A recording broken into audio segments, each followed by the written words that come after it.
evening, baseball fans, and welcome to Dirt and Diamonds right here on IE Sports Radio, your direct feed for all that is sports. I just gotta say, that little ending part is way harder than you guys think it is. It's a lot of freaking harmonics, and it's really hard. So I'm really trying that last part. You got to get that one on Guitar Hero or something like that. I know that'll be fun. I'm telling you, I've been like learning that song. The sweeps are freaking hard though. Like it's anyway. Just saying. Welcome, ladies and gentlemen, to Dirt and Diamonds again right here on IE Sports Radio, your direct feed for all that is sports.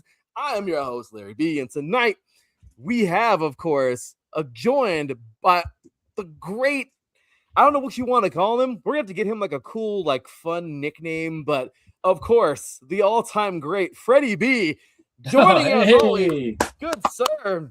What's up, Larry? What is up, man? I just figured I'd give you try to give you a cool intro. You know, I've been giving everybody else cool intros. I appreciate it. I love it. What's happening, man? Glad to have you here, brother, man. Glad to have you. It's been a really fun week of baseball. Fun Friday night, man. We get to hang out and enjoy that game over in Rancho Cucamonga. We talk about that tonight, of course. But Larry B here, as always, joined by the great Freddie B. Man, we have reached episode 10. We have another incredible week of California League baseball to break down. And week 15, man, it gave us just about everything imaginable. It did, Larry. It did give us everything. We had the walk-offs again. We were part of one of those in attendance in Rancho. We had extra innings, stolen bases, grand slams. We've seen a lot of grand slams this year. Some big, huge comebacks, some epic, 5-homer performances by a couple of teams. Really good pitching, again, dominant in some of these series. And then the one game that I think it set like probably a record. I think it was like it was a football game score. I turned it off when it was 16-3. We'll get into that right now. I was muted. Sorry. I was over here digging around on my stats and everything, but no, absolutely, man. Freaking, oh my gosh, man. Ontario 22, Inland Empire 21. I mean, get the freaking crap out of here. 43 combined runs.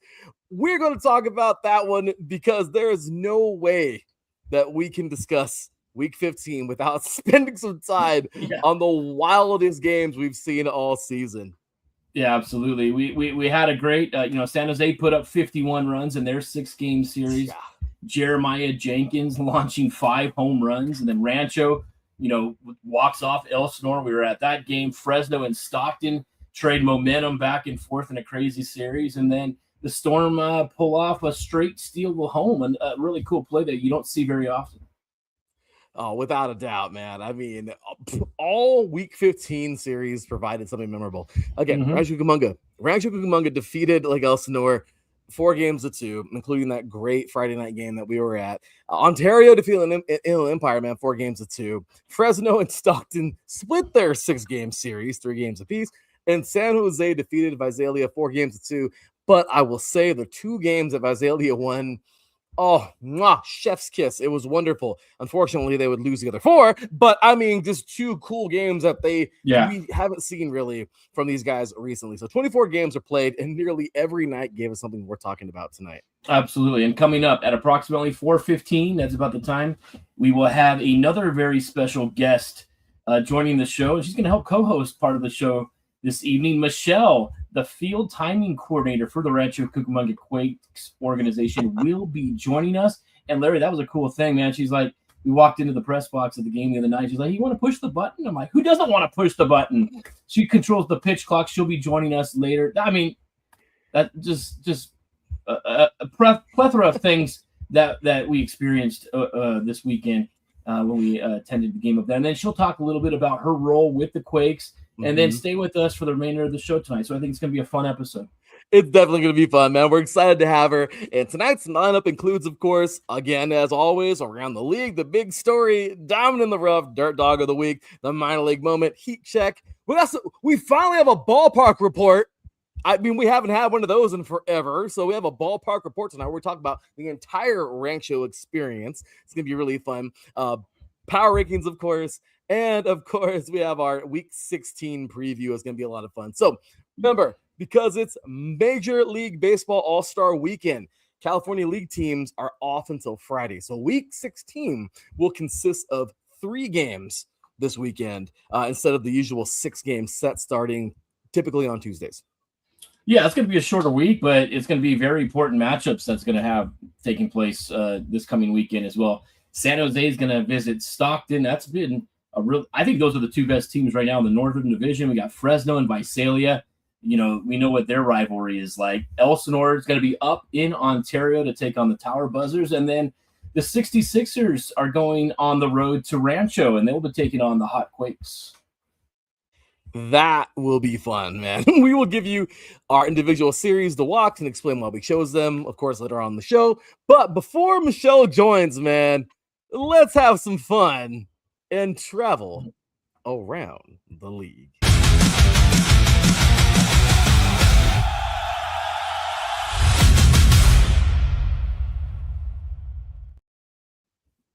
All right, everybody, let's begin at Morongo Field, where the Rancho Cucamonga Quakes defeated Lake Elsinore Storm 4-2.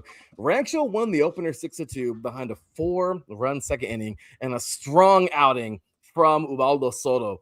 Lake Elsinore answered with a 6-4 victory in 10 innings on Wednesday. Cray Lott drove in the go-ahead run with the second RBI of the night, and the Quakes took Game 3, 6-2, behind the home runs from, of course, Rylan Zabrowski and Kevin Castillo in the game winner. John Wimmer. Yeah, I mean, then came Friday. Good old John Wimmer. I'm sorry, man, I messed up there. No, John. Yeah, I can't forget John Wimmer with his big home run in Game 3 as well. And then, came Friday, Game 4. That was the turning point of the series. Elsinore had a 4-1 lead late into this game, but then Rancho kept fighting back. They had guys on base. The Storm made several costly mistakes in the bottom of the ninth, up by a run. It was 4-3 at the time. And then Rylan Zaborowski, like we just talked about, he had a monster game. You could see on Sunday, delivered a little walk-off, bloop, single, scoring 2, and Rancho takes Game 4, 5-4. Just a crazy game that was. Mm-hmm. And the series, it could have been tied at that point, but then Rancho, was up 3-1 after Friday's game. So, that kind of dictated the rest of the series. It did, man. The Storm responded with an 8-2 win on Saturday. Of course, Everlast closed the series on Sunday with 2 runs. Man, I mean, it's amazing stuff, man. I mean, great stuff all year. But Rancho ultimately won the series, 4-2, and both teams finished the week now at 45-42. Yeah, that's crazy. A fun statistic from that series, like you mentioned, Rylan Zaborowski. He drove in 7 runs between his games 4 and 6 alone in the 2 homers yesterday. Another incredible moment came in the opener for when Lake Elsinore's Jose Verdugo stole home. We led about that earlier in the show. A straight steal of home plate. We don't see that very often, but Jose Verdugo accomplished that, and that's just crazy. It's just part of that the fun action you get here when you're watching these minor league games. Without a doubt, man. And now we move on to Ontario, where the Tower Buzzers took 4 of 6 from Inland Empire. And Inland Empire opened, man. The 6-6ers, they opened the week with a 5-2 victory behind home runs from DeVry Ventura, which we've been talking about, and Aiden Turek. And then Game 2 happened. Oh, my gosh, Larry. This was absolutely nuts. I didn't even realize it until the next morning. But Ontario jumped out, and scored 11 runs in the first inning, and they had a 16-0 lead at one point in this game. That should have just been it. I mean, throw in the towel after the first inning. 11 runs scored. That's crazy. Instead, the 66ers scored 3 in the 4th. They put up an 11-run inning as well in the 7th, and then they scored 7 more in the 9th. The 66ers brought the potential tying run to the plate before Jaskua Laborious recorded the final strikeout. The final score of that game, 22-21. And, I mean, Inland almost completed that epic comeback. Dude, the teams combined for 43 runs, 33 hits, and 6 errors. Crazy, right? Tsin Ko, as well as Mario Shendrick Martinez, each drove in 5 runs for Ontario. DeVry Ventura homered. Ricardo Cova recorded 3 hits and 3 RBIs. And Grant J delivered a huge 2-run single for Inland Empire. Yeah, and then Ontario follows that crazy game up with another madness with a 7-6 walk-off in Game 3. Edlin did answer in Game 4 by winning by the score of 12-4. Home runs from Kova, like you just mentioned, Estevan Moreno and Turek as well. Then Ontario won 2 close games to finish out the series. The Tower Buzzers won Game 5 by the score of 3-2. Landon Verdick, we've talked about him before. He drew a bases loaded walk in the 8th, which proved, the game winning run there. Then they took the finale 4-2 after Connor O'Neill delivered the go ahead 2-run single. Easton Shelton launching his 26th home run of the season. He's just blasting the ball in the ballpark. He is. I have a story that I want to get to about him in just a little bit, Larry. It's a cool thing that I hope we can see happen this year. And then Ontario just finished off the week, at 46-41 now, 13-8 overall, to start the second half. So, they're up there in the South Division. That's crazy, man. And what a freaking series, right? And then at Banner Island Ballpark, and Stockton battled to a 3-3 split. Excuse me, are these the same teams we've been covering?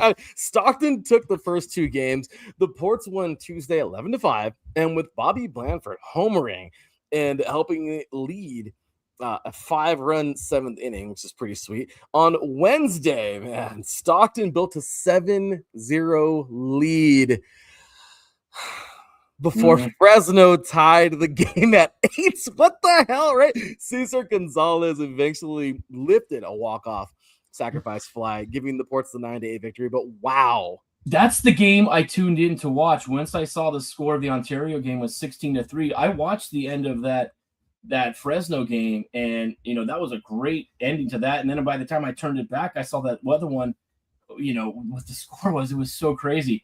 But Fresno did respond by winning 3 consecutive games. The Grizzlies came, in Game 3, 8-4 behind home runs by Cameron Nelson, Roldy Brito, who we just saw in the Futures game yesterday, Cruzmel Arias, and Cam Hassert. And then they won Game 4, 9-2 after Nelson led that game off with a home run. Wilder Dalias, added a 2-run shot as well. And then Ashley Andahar delivered one of the biggest hits of the week on Saturday. Stockton led 2-1 in the 9th, but then Ashley Andahar hits a go-ahead 2-run bomb. Fresno holds on and wins that game 3-2.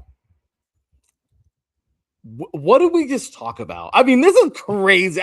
This is why you love the freaking league. I mean, get out of here. Stockton refused to lose 4 straight.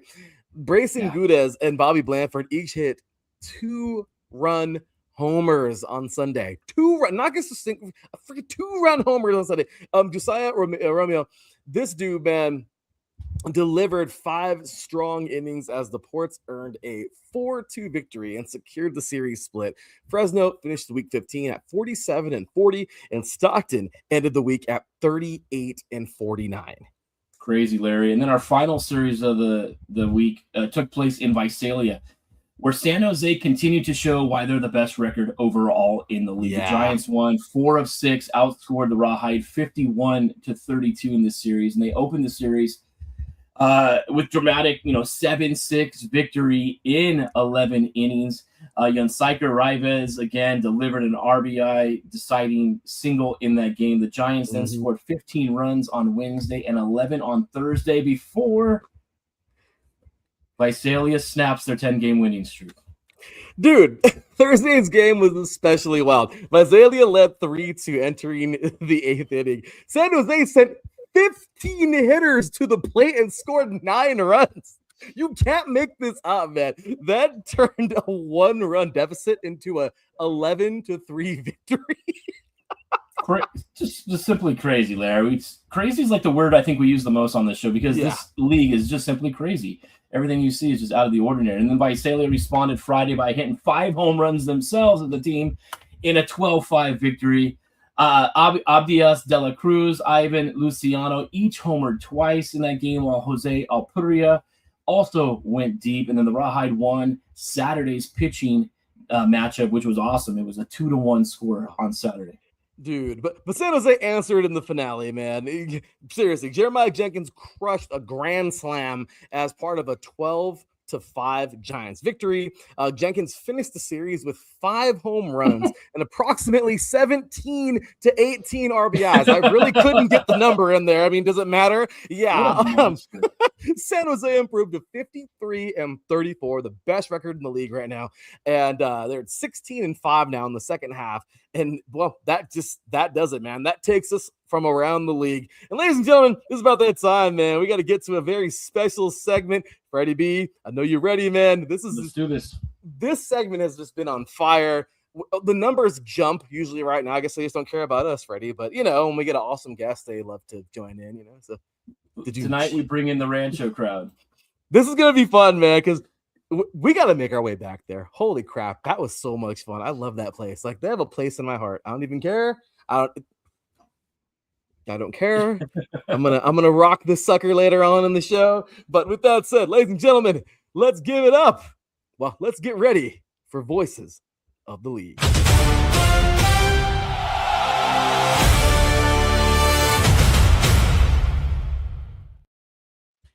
So this is typically this is supposed to be a different segment called Inside the Clubhouse. Unfortunately, though, I just didn't get around to making the damn banner today because I've been busy at work, blah, blah, blah. So whatever, she can be a voice. I don't care because she was that cool. Ladies and gentlemen, here we go, man. We are now very excited to welcome our special guest, special co-host, actually, for tonight, special guest for tonight's show. She serves as the field timing coordinator. Yeah, she calls it an FTC for the Rancho Cucamonga Quakes organization. And we've had the pleasure of meeting her at Morongo Field up in the press box where she, does what she does. Ladies and gentlemen, clicky. Michelle, welcome to the show. Hello, hi. Can you guys hear me? Yes, Missy, you're doing awesome. Who's that little one next to you right there? You want to say hi? It's my son. He's 5. Hey. Aww. Yeah. He also comes and hangs out in the press box sometimes, and I let him press the buttons before the game starts. Pretty cool. I felt like a 5-year-old pressing the button up there. That was an awesome feeling. Yeah, well, I told you, I was like, this is your last chance. I know. Tremor. Oh, look. Oh, look. Is that Tremor? Oh, right. He knows all of his Quakes. Tremor was awesome. I don't know if you noticed Tremor's jersey number, but because we're the Quakes, it's like 4.8. It's not just 48. It's like a magnitude, I love it. And then Aftershock, I believe, is 2.4. Like, he's half. So. Because he's shorter. Okay, that's it. Michelle, we really appreciate you joining us here this afternoon. And before we get back into our weekly, award segments and stuff like that we talk about throughout the week, we want our listeners to get to know you and learn a little bit about what you do. Larry, can you start us off? I sure will. Michelle, my first question for you is, for fans who may not be familiar with the position, I know you press a button. That's cool. But what does a field timing coordinator do during a professional baseball game? Like what you've been doing? And what are some of your biggest responsibilities, you would say? Yeah, so what's crazy is I didn't even know anything about how crazy the pitch clock actually is. Like, when I applied to be a scorekeeper because that's pretty much like my main baseball hobby. But I never knew anything about it. To be honest, I thought it was kind of like an automated generated thing a machine was doing on its own. I didn't know there was an actual person doing it. So the FTC, which is my job, it's basically just a fancy way to call the pitch clock coordinator its name. So yeah, I sit and I'm gonna stop. Sorry. I sit at a desk in the press box with the people who control the scoreboard, the people who are in contact with the MLB throughout the game, the visiting broadcaster. So I don't know if you guys met the Lake Elsinore Storm broadcaster when you guys came up to visit, but he shares a desk with us too. And we all kind of reminds me of the astronauts, with all the nerds. Mission control. Yeah, that's what it's called. It's like that on a much smaller level. So, so I operate the pitch clock. Every field, regardless if it's single A, triple A, majors, every field is required to have 3 clocks, which is 1 in center field, and then there's 2 on both sides of home plate, and then I control that clock. So, yeah, and it basically kind of just maintains the pace of the game. It's the heartbeat of the game. honestly. Like when I'm really in a groove, it kind of feels like, I don't know, it's like you don't even have to think about it. Like I know it's cheesy, but I feel like an orchestrator guy, waving his hands around. Oh, because That when the umpire signals, that's your cue, correct? Right. So I'm in direct contact with the umpire at all times. I have to have my walkie-talkie on at all times. Before the game, I go and I have to have a meeting with them because sometimes they have like things they want to say or like, oh hey, yesterday during the game, I think you were putting the clock on too early or whatever. It's usually just me saying hi, and then the meeting is in their locker room, so I'm always like, hi, you're here to do the meeting, so. But it's really cool. I did not realize how much the pitch clock has made an impact in the game overall. Like it's really cool. So that is one of the coolest. I mean, how neat, right? And again, you would never think right. There's something you would actually never think. Like if you didn't do it yourself, you would never think that's right. I mean, so how cool is that? So, so with that said, okay, here we go again. I got a question for you, but so my second and final question is, what has been your favorite part of working for the Rancho Cucamonga Quakes? And is there a specific game or ballpark moment that stands out to you from this season? I think just getting the job in general was a huge thing because this is my first baseball gig. I have never worked in baseball prior to this. I'm just like a statistics nerd that wanted a job at a ballpark. I didn't even really think, I thought I was going to maybe even do concessions or something like that. I just wanted to get my foot through the door. And so when I got this job in the press box, I was in awe. You have like, I don't know if you guys noticed, but Lucas Ramirez, he's our right fielder. He was on the IL, so he didn't play at all this last series with Elsinore. But he's the son of Manny Ramirez. Manny Ramirez is in the elevator with us all the time. What? How cool is that? So like all those little moments that it's so normal for everyone else because they've been doing it for years. But for me, I just every single day. Every single day, like something else just stands out, Just got to pinch yourself. This is like a dream job for a lot of people. Right? Yeah. And I'm the only girl really, like pretty much. I don't think any other girls have worked in the press box at Quakes, at least not in recent years. Everyone is really surprised when I was there. I was like, that's awesome. That's awesome. I mean, you do a great job with what you do. Cool. This is not my question, but I wanted to know, like, has there ever been an instance where you may have had a mishap with the clock and it resulted in, the umpire looking up like, hey, what's going on? Or, the coaches getting mad on either team and you're like, oh shoot, it's my fault. I did that. But yeah, it happens. It does. And if somebody gets a pitch clock violation and you're the one on the clock, I mean, you will lose sleep over it. At least I feel very guilty. As long as it goes in your favor. Right. Yeah. And normally too, the umpire is pretty good about judging, like maybe I put the clock on too early. So they'll give the pitcher a couple extra seconds or whatever. But nothing major has happened. But yeah, you do get mishaps. And if the umpire feels like that it didn't warrant a pitch clock violation, they'll just have you reset it. But yeah, basically, like literally in the training, the formal MLB training for the FTC, like they say, like the umpire is like law and binding. The umpire is basically God. Like anything the umpire says goes. And so, and then you'll have disagreements with the umpire too, because they're not all knowing. Sometimes, like for instance, if the ball boy is still on the field, if they haven't reached the warning track, and I don't know if you've seen our ball boys, they're literal children. They're the cutest kids. They're like itty bitty kids. They're all running out there trying to get the equipment. But if the ball boy is still on the field, if they haven't reached the warning track, I can't set the clock because it's not safe to start the game. And then the umpire will, get mad and vocalize that. And I'm like, well, bro, there's a literal child behind you to the left. So I'm not going to do that. There's a couple of times like that, or like they'll make bad calls or whatnot, but you have to move so quickly when you do the pitch clock that even when a mistake does happen, you just remedy whatever it is with the umpire and you move on like immediately. So And then it takes a little bit getting used to it. I would say like it took me a solid week of shifts to feel really confident and not sweat profusely during the game. Yeah, I can imagine. Yeah, because all eyes, or at least the players' eyes, are all on the pitch clock.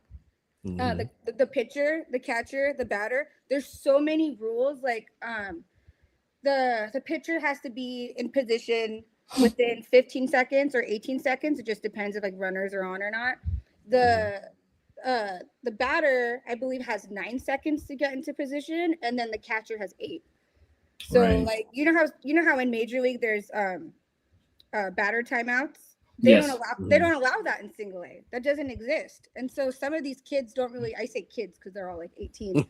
They don't realize that, and they'll just kind of be like twiddling their thumbs, and then the clock's running out, and we're all in the press box. We're like, get in the batter's box. Like, what are you doing? And then they get an automatic strike. They start yelling at the umpire. I understand. It's to speed up the game, and I think overall it's done a really good job in trying to accomplish that as far as taking at least 20-30 minutes off an average game. My first question, Michelle, you already kind of touched on it, was how much preparation goes into this. You already talked about meeting with the umpire before the game or before the series and everything like that. And what does a normal day look like from the time you arrive to the time you leave? And I mean, the average baseball game has about 300 pitches thrown in a game. I mean, you can't be falling asleep. You got to be, smashing Red Bulls or drinking coffee like Larry is or something like that to stay awake, right? Yeah. Yeah. No, really. We're actually totally spoiled in the press box. We're like the golden children. We don't even have to wear uniforms. They like stock up our fridge with like energy drinks and sodas and whatnot because they know, because we all have to be on high alert. But oh my God, I'm sorry, I just drew a blank. Can you repeat? Oh no, you kind of touched on how your day is or how your series is when you meet with the umpire. But a normal day, you show up to the ballpark. Take us through from the time you get there to the time you leave. Yeah, so we all have different roles in the press box, but we all have to have a hand in each role to a certain degree because it's so easy to fall behind. So we get to work about an hour early. My initial job, I just test the pitch clock. So I turn it on. I make sure all the different timers are working efficiently, which is we do a 15-second, 18-second, 30, a 2 minutes, and a 2 minutes and 15. So I just have to make sure all 3 clocks are working. The rule is that at least 2 clocks have to be working, one behind home plate and one in center. As long as one of those 2 are still working, you can continue the game. But if not, that they just won't use the pitch clock that day. And so I just have to make sure everything's good on that. And then I have to meet with the umpires. I have to make sure their walkie-talkies are charged and on the same channel as mine. Just really simple stuff. And then when I go back, we all have, I don't know if you guys grabbed any of these papers. Whenever people visit the press box, I think they're cool. So like I always give them to people because I fangirl over this like hardcore, Oh, absolutely. Yeah. That's so cool. It's like when you go to a concert and they give you the lineup for the songs they're gonna do and you get it signed and stuff. But set list. That's what the lineup. Oh God, I'm such a nerd.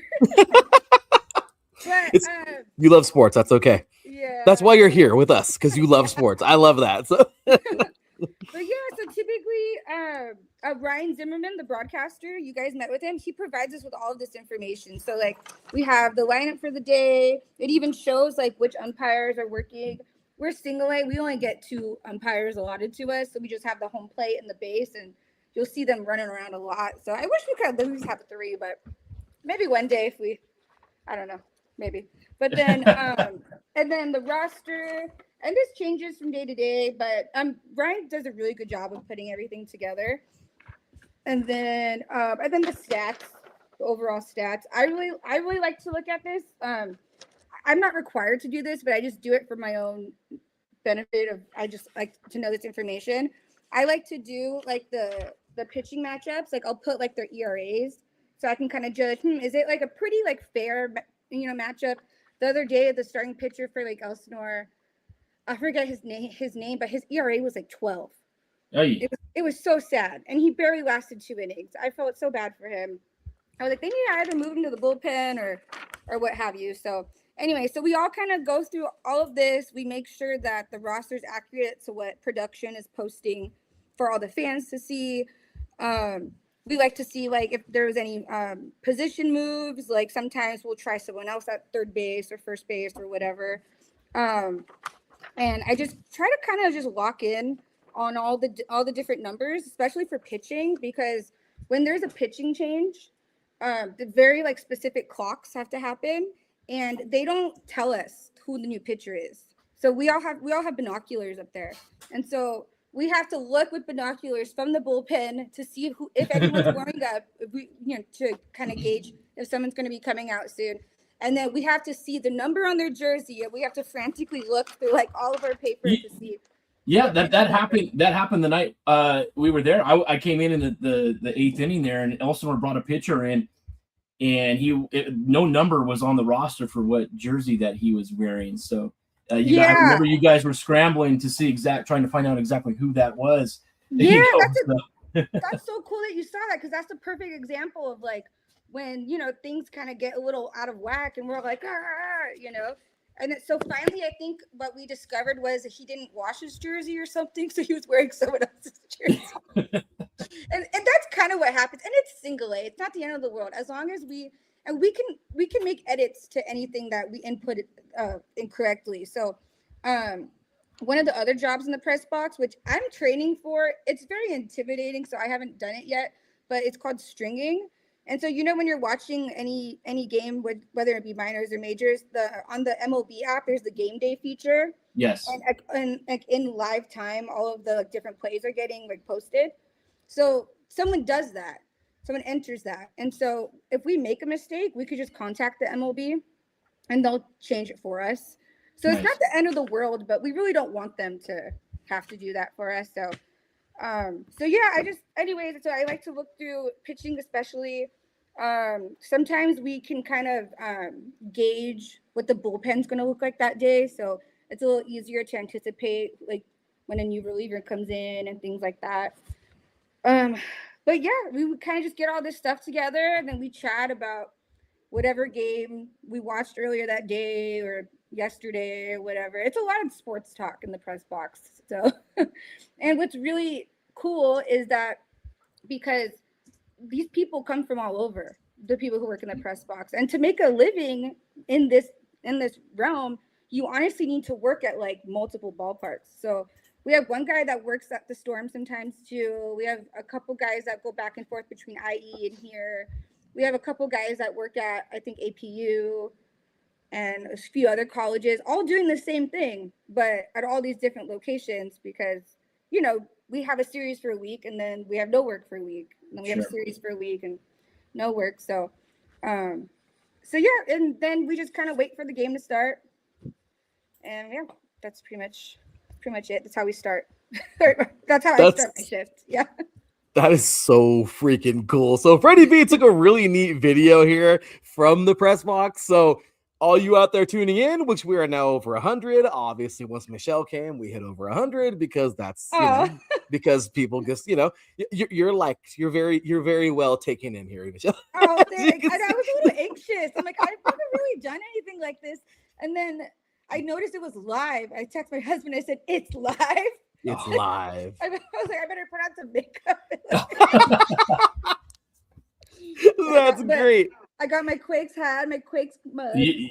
You're good. No worries there. I freaking love it. That is so cool. Well, again, we are so happy to have you here, and we're checking this video really fast. Obviously, we're still going to stay here, but check it out, ladies and gentlemen. A real life look at basically what Michelle sees all the time and what we got to see on Friday evening. Check out the press box from Rancho Cucamonga.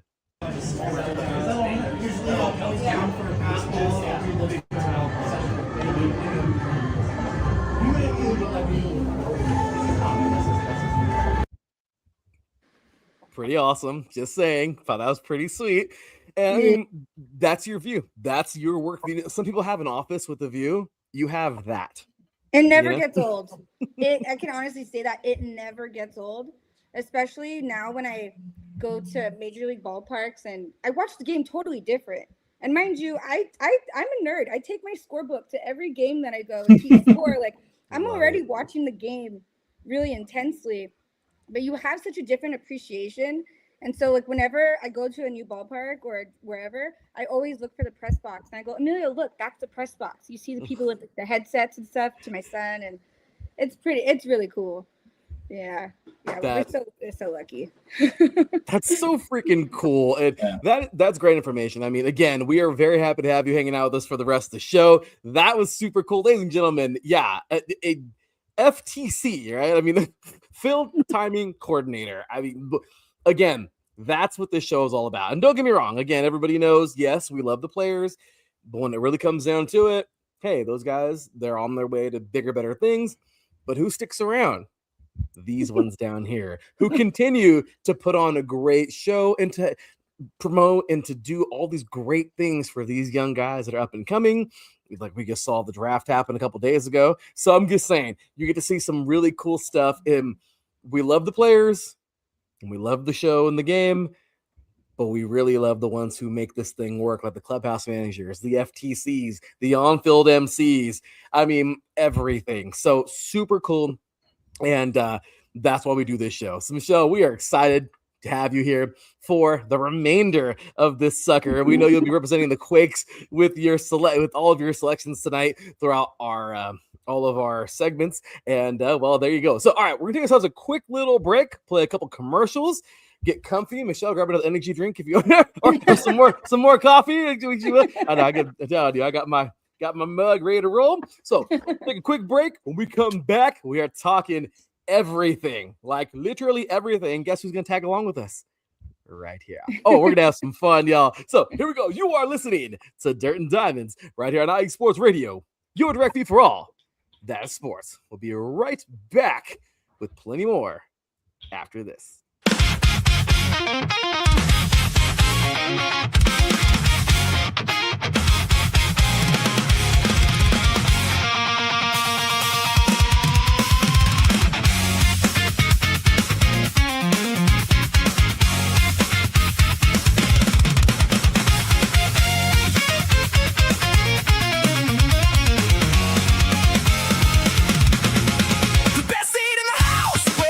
Is made from the stadium lights to the stadium shade. The clubhouse crews, the on-field MCs, delicious park food and the summer breeze. Every voice in the game.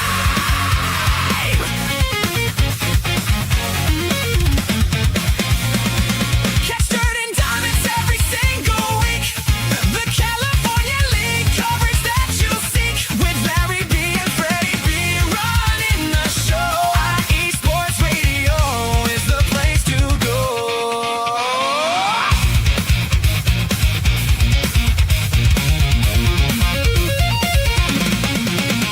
From the front office grind to the roar of the crowd, we play it loud.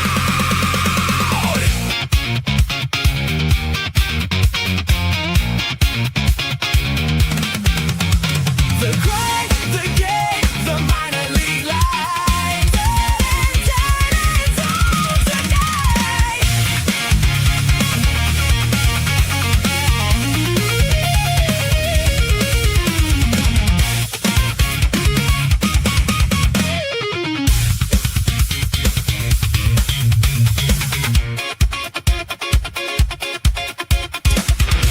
Tune in to Dirt and Diamonds every minor league season for the latest in the California League with Larry B and Freddie B on IE Sports Radio.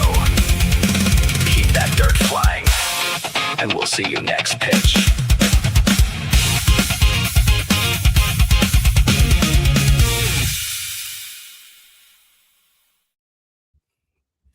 Slapping the bass. Welcome back to Dirt and Diamonds right here on IE Sports Radio, your direct feed for all that is sports. And yes, Freddie B, I'm also working on learning that one too. I know. I can't help it, dude. The freaking slap in that is so sick. Oh my gosh. I love it. Yeah. Hey, what can I say? Been playing for 25 You're working your way right now to pregame entertainment at a stadium near you. Dude, yeah, hey, I'm with it. I'll bring my guitar and my bass. I'll play both at the same time. I don't care. Is that you singing? No. I Oh. wish that'd be pretty cool if it was. Yeah, like that's pretty good. I was born in '92, so like the whole like pop punk scene was my high school era. There you go. Right, we grew up with that, Freddie. I don't care, Freddie. Just say you're with our age group. Go ahead, Freddie. You're with us, Freddie. Freddie also grew up listening to Atreyu and Under Oath and stuff like that. Oh yeah. So it's okay. Yeah, we used to go to a lot of concerts, and then now we have a 5-year-old. So Yeah. Hey, that's all good. That's exciting. That's a good. Start them early.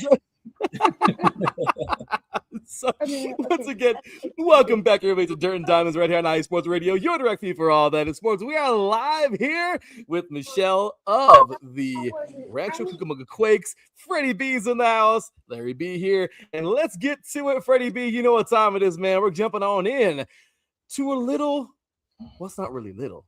It's the big story. Let's do this, y'all.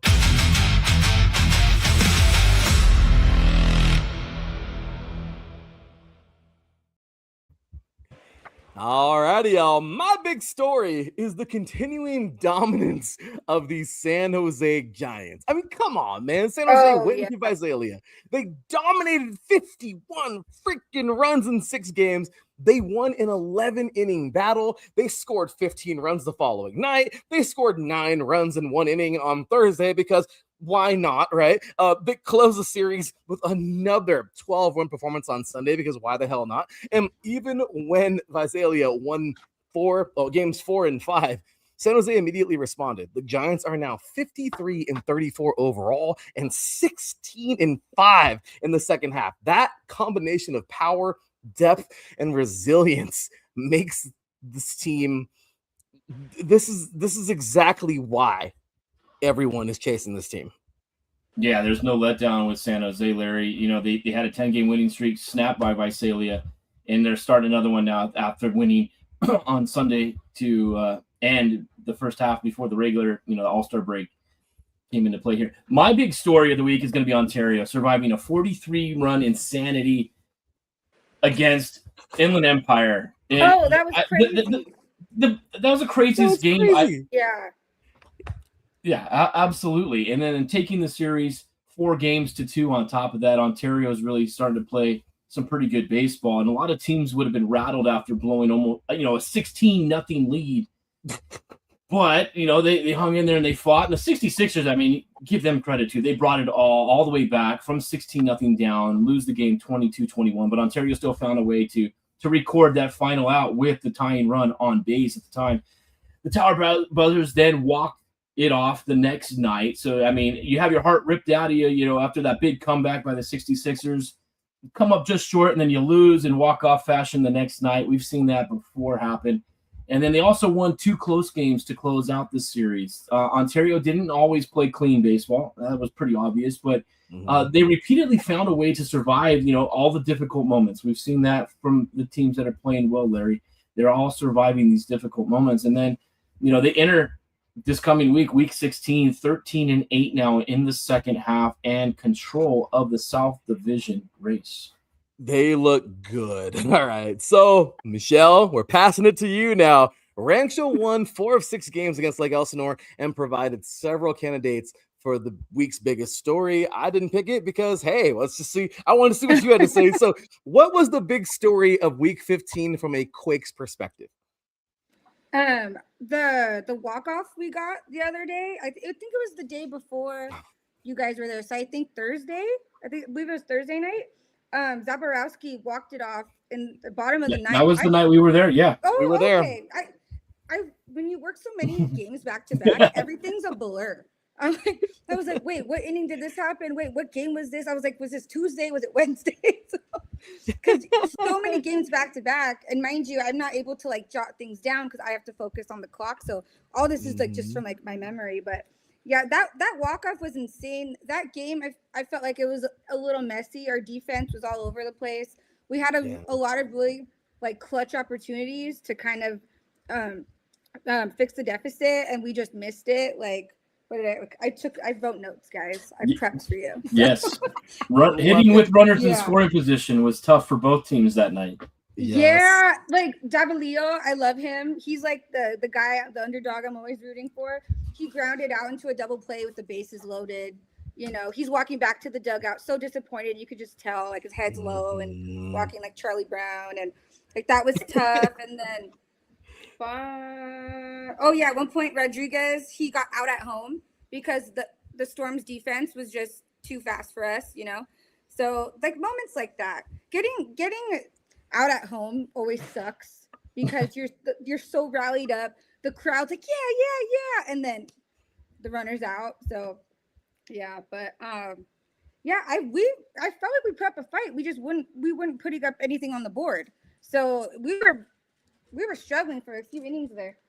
Yes, Amelia. Sorry. Yeah, that was definitely. That was a rough, that was a fun game, man. Because just when you thought the Storm had it, you know, like here come the Quakes. I mean, just what a great freaking game.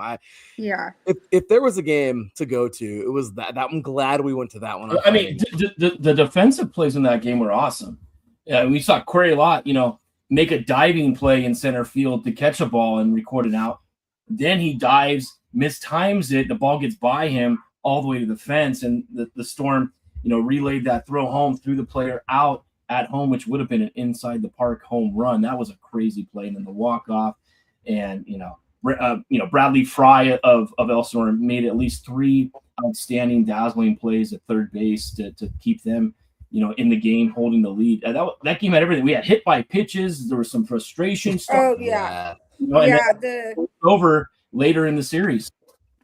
Yeah, the whole series, there were at least 2 hit by pitches per game. It was getting a little kind of like, and then you guys weren't there. Or I guess this is a different segment for the later on in the show. But Saturday, benches cleared. It was crazy. I had never witnessed that in person, let alone at work. And I was like, bench is clear. And then I'm like, where do I set the clock? I was like, there's no setting for bench. That was something. Yeah, it was insane. And realistically, no one wants to get hit by a fastball going 90 miles an hour. It doesn't feel good whether or not you have equipment on or not. But I was like, come on, guys. So, yeah, that was pretty crazy. It was. And by the way, Freddie B, just for you, good sir, I did load it up, man. This play, Cray Lott, this is going to show you why this guy will probably not be in Elsinore much longer. Check it out.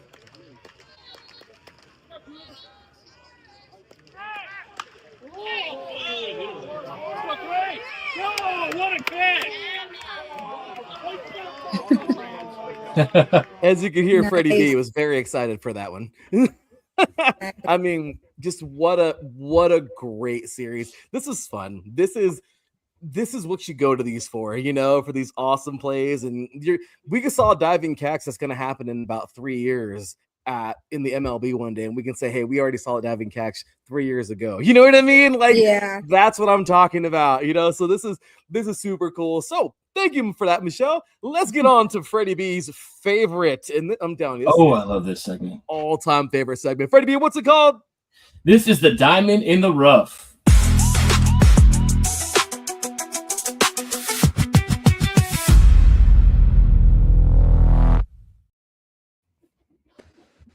All right, y'all. Diamond in the Rough is where we highlight a player who may or may not be the biggest name of the week, but absolutely deserves some shine. My Diamond in the Rough is Jesus Freitas of Fresno, man. Because, gosh, I mean, watch this.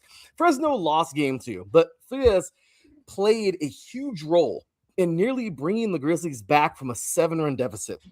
He recorded 2 doubles and 4 RBIs. Come on, man. Does that not hurt? Okay, it would have been easy for Fresno to just mentally check out after falling behind 7-0. Touchdown, you know what I mean? But Freitas kept producing and helped turn a potential blowout into an 8-8 game. He may not receive the same attention as some of Fresno's power hitters, but that was an outstanding performance.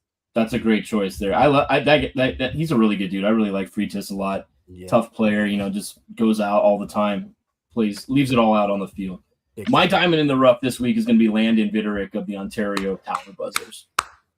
He didn't hit, a dramatic home run or produce, huge offensive stat lines, but his plate discipline helped in deciding one of the closest games of that series with the bases loaded in the 8th inning of a 2-2 game. Vitterick, worked a walk, forced home the winning run. I mean, you could have swung at a bad pitch and put your team in a bad position, but he good eye, ended up being the winning run there. That's, mature plate discipline right there by Vitterick on that. And it would have been, easy to chase the ball and, go out and want to make the game-winning hit, obviously. But, a walk is a walk in the game. At the end of the day, you want to win the game. And he trusted the strike zone, helped Ontario win that game 3-2. What a pick. What a pick. What player was it? That was Landon Vitterick of the Tower Buzzers. Okay, yeah, because they used to be the Quakes. I don't know if you guys know. Yeah, they used to be the Quakes. Yeah. They did. I have a trivia question coming up pretty soon, too. We're going to have some fun with that one. So, Michelle, on to you now. Who was your diamond in the rough from Rancho this week? So, I picked my diamond in the rough in general. He didn't have a good week. So my guy is Gabriel Davalillo. He's our third baseman. He had a rough series. He's usually a lot better. So I have his stats from like the beginning of the series before he had all those rough at bats. But he came up as a catcher, but we put him at third base, and he's pretty solid at third base. His defense is he's okay. Sometimes he hesitates to throw to first. And so he's getting better with that. I really love him. He's batting higher than most of our other guys. Like, for instance, let me see. Oh, no, those are pitchers. Hold on. Well, you're looking at that. Davalillo, too, is the Angels' number 5 overall prospect and the number 1 prospect in the pool at Rancho Cucamonga. So yeah, and we're probably not going to see him for much longer, to be honest. And I want him to move up. And then, fun fact, he's actually the grandson of Vic Davalillo. He was a baseball player in the 70s. He won 2 World Series with the Pirates. So he was on the Dodgers at one point. So he has baseball in his blood, this kid. Yes. So anyway, yeah, he's batting .272. That's the second highest batting average on the Quakes. Let's see, 26 runs, 38 RBIs. I mean, that's better than some major leaguers. I'm a Mets fan. I'm sorry, that's better than most of our lineup. Most of our lineup is batting way lower. You're not lying. You know what I mean? So poor Mets. Yeah, I know. We haven't known me too long. So. Hey, Raider fan here. Fan. I'm sorry. I know. I'm like a sadist. I just love pain, I guess. Anyway. So, But he's gotten 26 walks. That's good plate discipline. We're halfway into the season. Like, he's batting almost 300. I'm assuming he's going to end the season higher. So I really like him. Honestly, I think he's a good kid. He has a lot of heart in it. And he kind of gets like ragged on a lot. He doesn't really look like your average ball player. And he gets kind of made fun of. I'm not going to lie. Like on the broadcast and stuff. I could see that. And I'm like, you know what? He might not be the fastest. We might have to pitch run him all the time. But he's good. He hits dingers. Okay, he doesn't need to be a fast runner because he's hitting them out of the park. He hits dingers. You that's it right there. You know what I mean? Thank you. When the runs you're bringing in are mostly home runs, I don't care if you run fast. So. Thank you. Was Sandy Leon fast? No. But bro would knock. I think there's still balls in orbit right now. Okay, I'm dead serious. So that's all that matters. You get these freaking monsters, which brings us to our next segment, man. Freddie B likes this one too because he likes to bark a little bit. What you got for us, Freddie B? This is the Dirt Dog of the Week.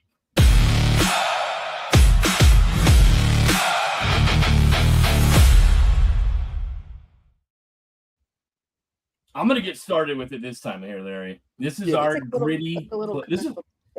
So, Michelle, this is the Dirt Dog of the Week. Is like the gritty player of the week who really, put a good effort in, all over the field. That kind of a player. I'm going to go with a player who shows up, he fights, produces, leaves all his fingerprints all over the field, like I just mentioned. My dirt dog of the week this week is going to be Ricardo Kova of the Inland Empire 66ers. Mm-hmm. Yes, the 66ers did, in fact, lose the series, but Kova continued to battle. He recorded 3 hits and 3 RBIs in that 22-21, shootout game. He homered during Inland Empire's 12-4 victory. He then hit us 2 solo home runs in the finale yesterday, including a leadoff shot to start the game. Cordova continued applying pressure regardless of the score. That earns my dirt dog of the week. Great stuff, Freddie B. I love it, man. Kova is a beast. This dude, yes, battle tested, battle proven. I love that. So my dirt dog of the week, man. This dude is something else. Come on. He had some fun this week. I think he deserves it. Jeremy, and I always butcher his name, Siriaco. And again, I know last time I butchered his name, okay? But no, we all do. It's okay. Right. We have some fun with that, Brian. But Jeremy Siriaco of the Fresno Grizzlies. During Fresno's 9-2 victory on Friday, Siriaco stole 3 bases. Okay. That's old school pressure, man. Home runs receive the most attention, but a player who reaches base and immediately disrupts the picture can completely change a freaking game. So Siriaco created chaos with his legs other than his bat, man, and played a major role in Fresno's 3-game winning streak. 3 stolen bases. That's crazy. Right. That is crazy. We saw that with Elsinore with with Weidman before he got called up. Mm-hmm. He was leading the league. He was leading all of minor league baseball in stolen bases. And getting on base, setting the tone, that leads to runs, Larry, especially in the lower, divisions of these games here. Getting on base, setting the table, boom. Those players are great. I love that pick, Siriaco. Michelle, we got to ask you now. Who is your dirt dog player of the week from the Rancho Cucamonga Quakes? So I picked John Wimmer. Yes. Yes. He, on the 9th, I don't remember what day of the week that was, but he was 2 for 3. So that was pretty good. And I was looking at his stats. I was like, this is crazy. So he got a home run. He got a walk. He brought in 2 RBIs and 2 runs. So it's like, it was just crazy. He did it all. Yeah, he did it all. I was really impressed. And his defense is pretty solid too. I really can't recall an exact play, but you can count on him out there for sure. But and then I didn't write the player from the Storm in my notes. There was there was a player on the Storm. Well, maybe you guys can guess who it is if I say their stats. Schoolcraft. He went 2 for 2. He got a double, a walk, hit by pitch. He brought in a run, and he stole 1 base. Cray? I don't know. I literally didn't. I just wrote. Cray did get hit in that game in which the benches cleared. He was the one. He had a good series. I think that was Cray on Saturday night. I can't believe I didn't write the name down. I'll look back and let you guys know. But So I mean, I think this was a pretty fun matchup to watch. Mm-hmm. Honestly, sometimes we just get obliterated, or sometimes we are the ones obliterating. But this was really like neck and neck the whole series. So I think this was a pretty good example of both teams really bringing it. So. You know what? That's great that you said that. I mean, Elsinore is going through some stuff right now. Another 2-4 series. That's 3 straight, I think, to start the second half of the season. And after the game on Friday night, Larry went down to the dugout and spoke to a couple of the players. And they're, hey, that's baseball. Of course, they were upset to lose in the fashion that they did when they're, trying to get that momentum of getting some wins together. And George Bilecki was a great guy right there. And I wanted to shout out to him and Cray as well. And, those guys really, they came over and talked to us for a little bit. So you're getting your shout outs right now, George Bilecki and Cray Lott, 2 really good dudes with the Storm. And let's not forget, this guy did not play in the game that we went. But Connor Westenberg of the Lake Elsinore Storm could be a dirt dog because he was the last player remaining in the dugout when the game was over, cleaning up every piece of trash. Now, if that doesn't tell you that he is a character guy and a leader of this team, then I don't know what is. So Connor Westenberg, Condog, thank you so much. He just followed us again here on Instagram. We're going to get him on the show here soon. So those guys, you know what, they're going through some stuff in Elsinore, but their heads are held high still. They're still playing, you know, and this is fun for them. They're still kids, so you can't, you know, accountable for that much. But you know, just keep it going, guys. I love that pick, like you said, with Wimmer for you, Michelle. I think all the Dirt Dog players were great choices this week. Oh, they really were, definitely. All right, guys, let's move it on to our next segment. This is always a fun one because, well, this is our certified minor league moment. Michelle, look at the little green guy. Maybe your boy there can help. Who can we name? Can we give this guy a name? Yeah. Let's check it out. This is the certified little minor green league guy? moment.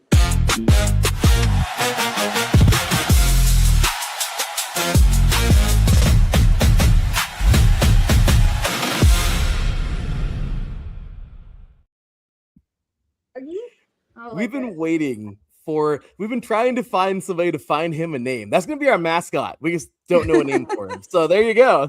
What did you say? What was the name you just said?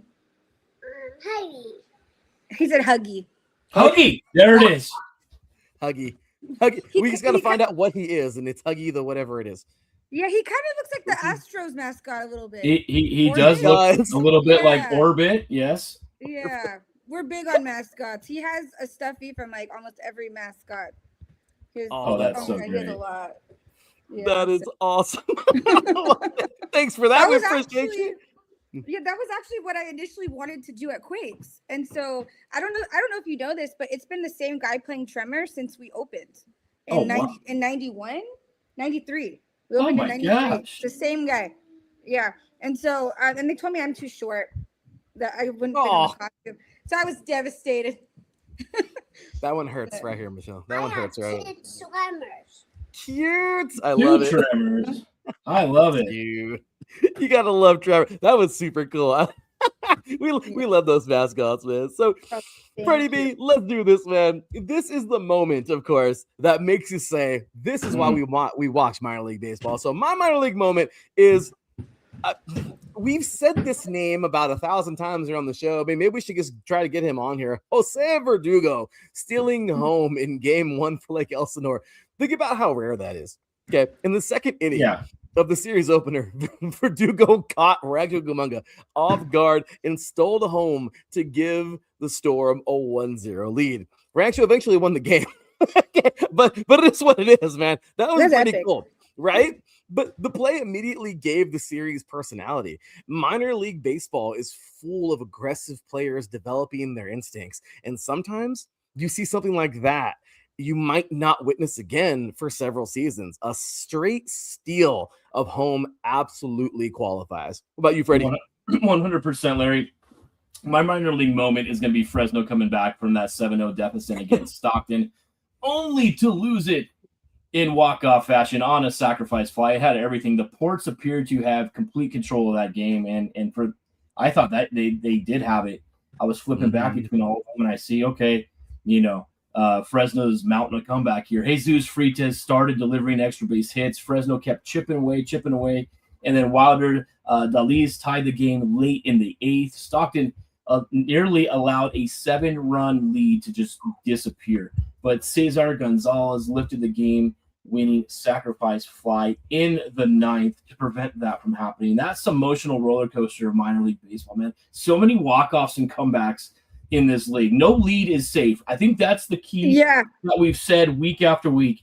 No lead is safe. We've seen double-digit leads, falter. So, I mean, that's my minor league moment right there. I could have gone with, obviously, the comeback with the 66ers, storming back and mounting that awesome comeback. But I'm going with Fresno in this one.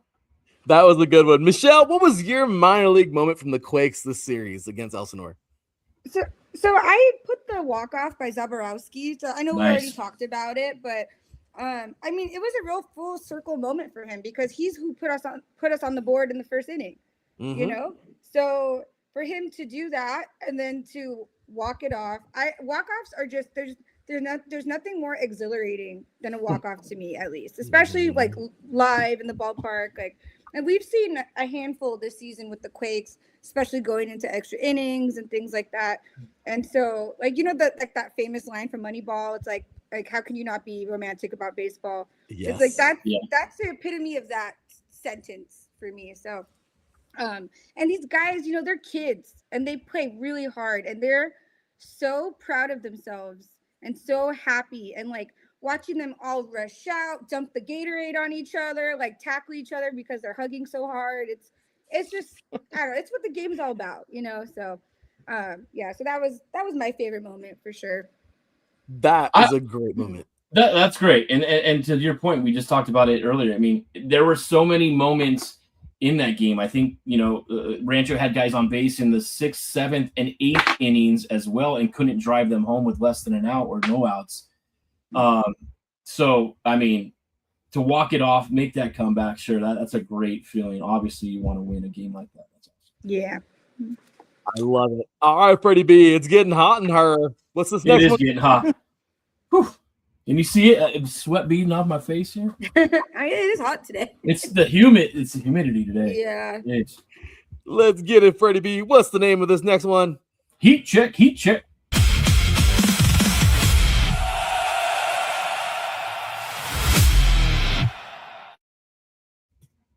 All right, Freddie B, lead us off. Who's hot? Who's rolling? Who left week 15 with the bats on fire? That's what the heat check is all about. My heat check belongs to Jeremiah Jenkins of the San Jose Giants. Yet again, I think he just came off Player of the Week in minor league baseball a couple of weeks ago. Jeremiah Jenkins, man, 5 home runs in the series, a 2-homer game on Wednesday, then he homers on Thursday, and then a grand slam on Sunday as well. He may have driven in, like you said, 17 or 18 runs during that series, but whatever, you know, the exact final totals were, the message was the same. Jeremiah Jenkins absolutely destroyed Visalia pitching. And, you know, when a player finishes a 6-game series with 5 bombs and upper teens in RBIs and a grand slam, there's no debate that he is scorching hot right now at this moment. Zero debate. Great stuff there, Freddie B. My heat check goes to a guy that I think Freddie B, I mean, if we don't get his autograph or something before he moves on, because I think we mentioned him at least once a show, Easton Shelton of the Ontario Tower Buzzers. Shelton homered in 3 of the final 4 games of the series. I mean, like, you know, like people just casually do that, right? He went deep in game 3, homered in Ontario's 3-2 victory Saturday, and added his 26th run of the season Sunday. Yeah, so that final home game, that final home run gave Ontario an important insurance run while it attempted to close out the series. So Shelton finished the week rolling and remains one of the most dangerous power hitters in the league. Larry, I just sent his mom a DM with the link to the show tonight. She's been following us here on Dirt and Diamonds as well. Easton Shelton's mother, Lisa, is a big part of this show, following us here on Instagram and on X. We love getting the parents involved, you know, all kinds of cool stuff like that. Where'd Michelle go? I think tablet might have died. We'll get her back shortly. Okay, so while we're on the topic of Easton Shelton here, Larry, let me just give you these stats right now.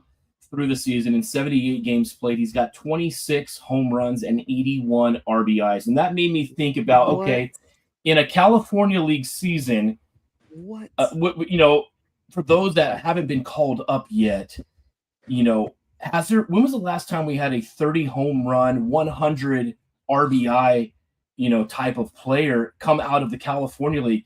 And I was able to find it, and it was actually back. Do you guys have a guess? How long have you been working for Rancho, Michelle? This is my first season. First season, okay. Yeah.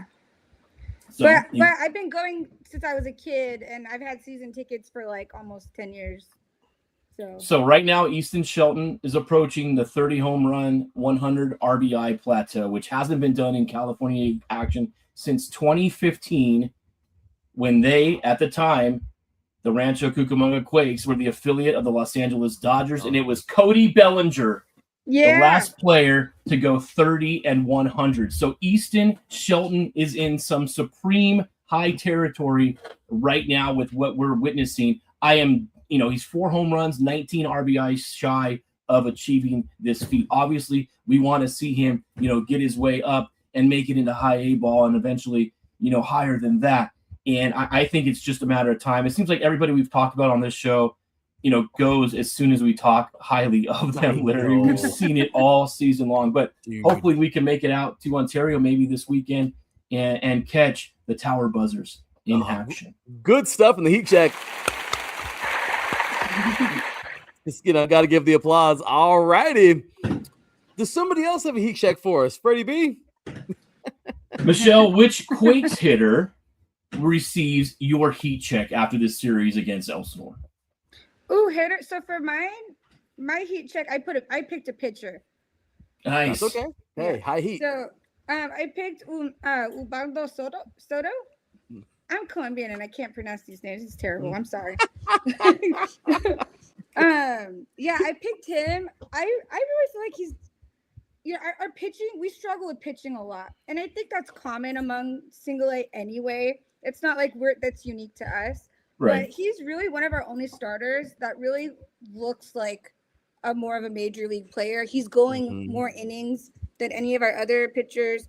He's barely giving up anything. Like, let's see, Tuesday. He started on Tuesday.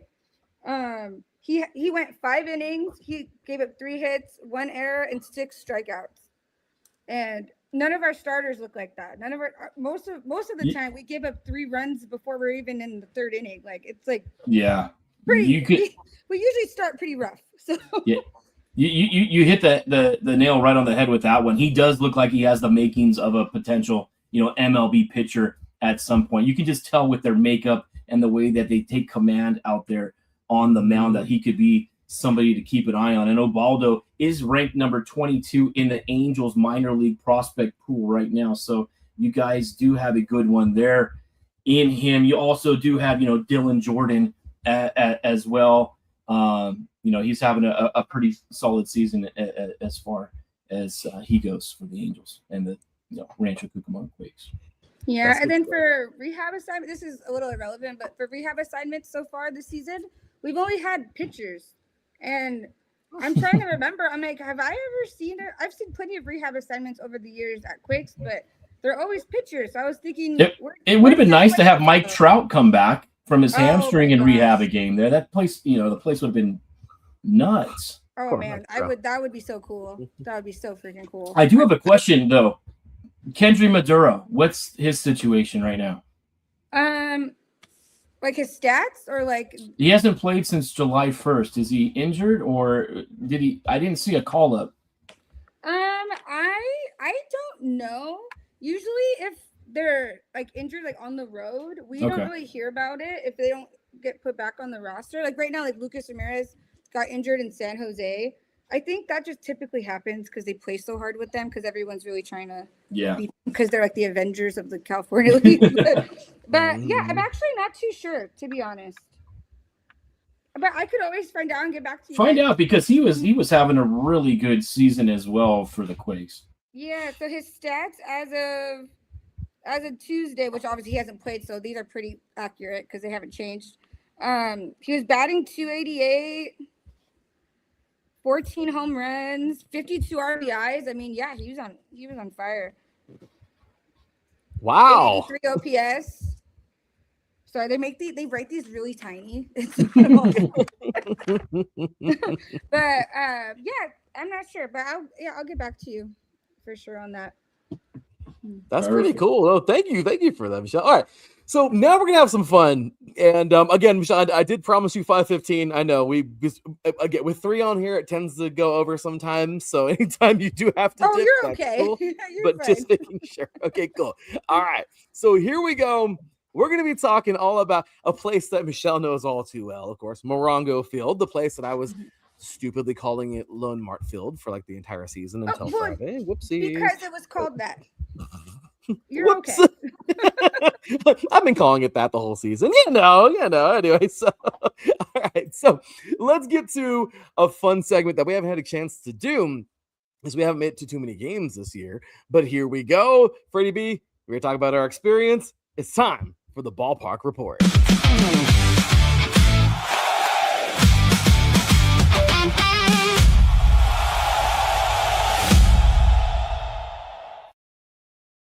Alrighty. So, Michelle, did we freeze you? Yeah, she's frozen again. Oh no. Michelle is she must be really cold over there. So with that, all right, guys. So short and sweet, but this is a fun one. We got the chance to head to Morongo Field last Friday on July 10th. It was amazing. I'll tell you right now. Freddie B, thank you for reaching out to Mr. Zimmerman. Mr. Zimmerman, we thank you, sir. You are awesome. We appreciate you so much for giving us such a cool experience. Again, this is where we met the frozen Michelle up in the press box. Am I still frozen? Well, listen, we can get you back. It's okay. We'll get you back. We got audio. We got audio. Okay. Oh, God, my face frozen all weird. No, actually, no, you're good. Okay, should I like exit out or something? Or... Give it a try. We'll see. We'll be fine. We'll get her back. Let's see here. Let's see what we can get here for. Oh, there you go. Hey, she's not frozen no more. Got it. So okay. With that said, Friday was amazing. Oh my gosh. Cool. I mean, we got to go to the press box, like I said. We enjoyed the game right behind the Storm's dugout. I mean, it was such a cool experience overall. Getting to meet Crazy J was awesome. I've seen this guy on Instagram for years and years and years. Never made it out to a game to go see him. We look to have him on next week's show, by the way, which is pretty sweet. So nice. He's great. Oh, he's amazing. Yeah. What an entertainer. What a freaking entertainer. Tremor is, I mean, you want to talk about entertainment? Oh my gosh, he's like Michael Jackson in a suit. Like, that guy is amazing. Like, all I know is it was a fun experience for me. That is, Freddie B will talk about his, but I'm just saying, look, overall, it was a fun experience. The food was delicious. I gotta say something really cool. When we saw Crazy J, we obviously I wanted to ask him on the show. He wanted to take a picture. I thought it was the coolest thing to take this picture. It's on Instagram. We took a picture. We had to get, but me, of course, we took a picture, him and I, and he called my wife over, like, come on, let's take a picture. So we brought her in. I had just bought her a pretzel and some water. I put my arm behind his back and knocked the pretzel out of her hand. She just took one bite out of it. Pretzel goes flying onto the ground. How cool is this? We take the picture, and he was like, oh no, your pretzel. And I was like, oh, I said, I'm an idiot. That's me. He looks at me and says, no worries. He looks at her. He looks over at Lillian, by the way. She's amazing. I'm just saying. He's like, Lillian, can you go ahead and grab him grab her another pretzel? We're like, what? Like, that was so cool. And they get us another pretzel. And like, he was so down to earth, so willing to talk to us and give us some of his time. I mean, such a great guy. Again, the ballpark is amazing, super cool, beautiful little layout in there. The food was great. We had a few hot dogs ourselves. It was just a cool, entirely super cool experience. And actually, let me go ahead and do this really quick, really quick. Super proud to wear this because the Rancho Cucamonga Quakes are awesome, man. This was a fun experience throughout, and we are so excited to go back very, very, very soon. So, with that said, Freddie B, how about you, man? How was Friday for you? Upon walking into the stadium, I felt an instant calm about it. It was something about that stadium. We go to a lot of Storm games because they're close to us here, Larry. But man, something about that. Maybe it was just the trees in left field, and then you have the mountains in the background. Obviously, there was a fire going on, so it was a little smoky out. Oh yeah, just a beautiful day all together. Everything was great. It was just a nice, calming presence to watch a nice baseball game. There wasn't a whole heck of a lot, of theatrics going on, but a ton of entertainment. Absolutely, And Friday night it was $2 hot dog, $1 soda night, so you couldn't beat that. I mean, you could take the wife to a nice dinner on that night. But you know what? My wife did come along as well as my daughter Sydney, and she got some tremendous, opportunities with some great content that she'll be loading on her social medias and here at IE Sports Radio and Dirt and Diamonds. No, it was great. Every experience about it was fantastic, from meeting every single person, shaking their hand in the press box, all the statisticians, the scorekeeper, the Storm radio broadcaster as well, Ryan Zimmerman. Fantastic. Thanks to him for having us out here.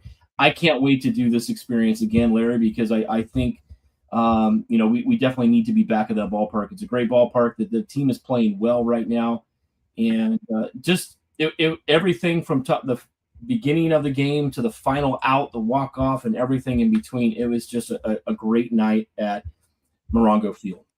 It was amazing. Michelle, obviously, again, you call this place work, but I mean, just from both of our perspectives as first timers there at Morongo Field, I mean, anything else you want to add about how cool that place is? You said you grew up going there. Yeah, so I was born in 92, so I was a year old when it opened. But my memories, I want to say I started going maybe late elementary. My mom worked for the Fontana School District, so she would always get free tickets and stuff like that. And my husband's family, I can't find it in my phone, but they remember back in the day, the Sears family portraits. Yeah. So this is the 90s. My husband and his sisters are little kids, 5 and under. They did a Sears portrait, holiday photo, all in Quakes jerseys. Oh, cool. That's our corner. Yeah. Oh, yeah, I know. My son says, oh, yeah, we have that at our grandparents' house. Well, I don't have it with me here. So. But it's such a great place. And the thing about the Quakes is that it has old bones. You know what I mean? They haven't done the most renovations. They have periodically, but because of the Dodgers leaving and the Angels coming, there's a lot of moving pieces and everything. And I was a little anxious about what that was going to look like this season. And I think the team there did such a good job with the transition of everything. I just love it. And they're making little changes here and there. And so I hope one day maybe the Angels could put a little more money into it and add some more stuff so we can keep up with the other ballparks.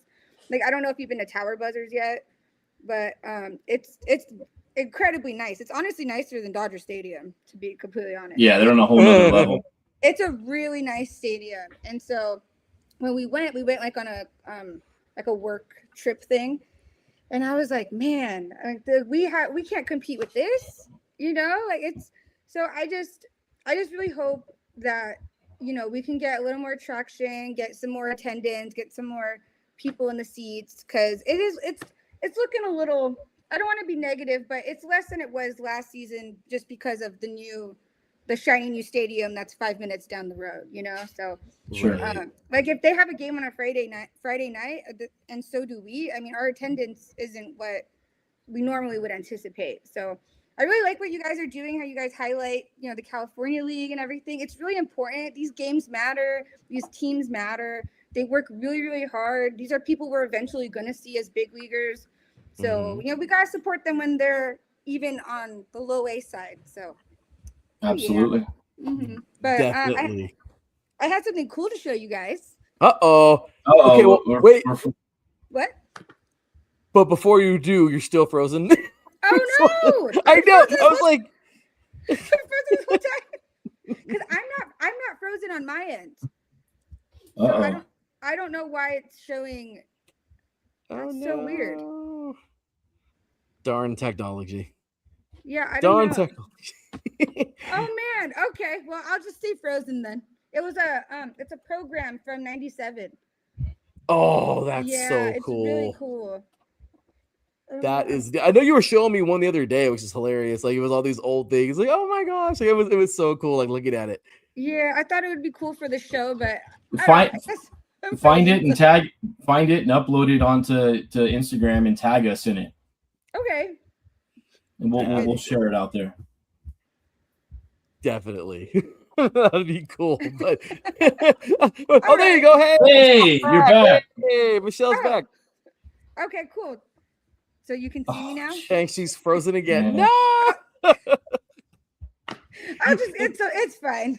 Oh my gosh, it's crazy because like you unfreeze for like 3 seconds and then like yeah, darn it, it's all good. It's all It's good. okay. We'll try our best. We'll try our best for the rest of it. But also, oh wait, nope, no, yep, oh nope, still I'm pressing darn it. This is so weird. Yeah, I don't know. Oh well. Lovely internet. So sorry about that, Michelle. We're sorry. Oh, you're fine. So Don't worry about it. You're so- okay. All right, so let's do this, y'all. Again, that was a great experience. A big shout out and thank you to the entire organization of the Rancho Cucamonga Quakes. You guys are awesome. Thanks for having us. That was so much fun. So, all right, let's continue on here and just kind of get to the end here, getting close to the closeout of the show for tonight. Let's do this, y'all, and jump on over to a segment that Freddie B absolutely loves, and I've gotten actually really excited to love myself. So here we go. Time for them power rankings. Let's do this.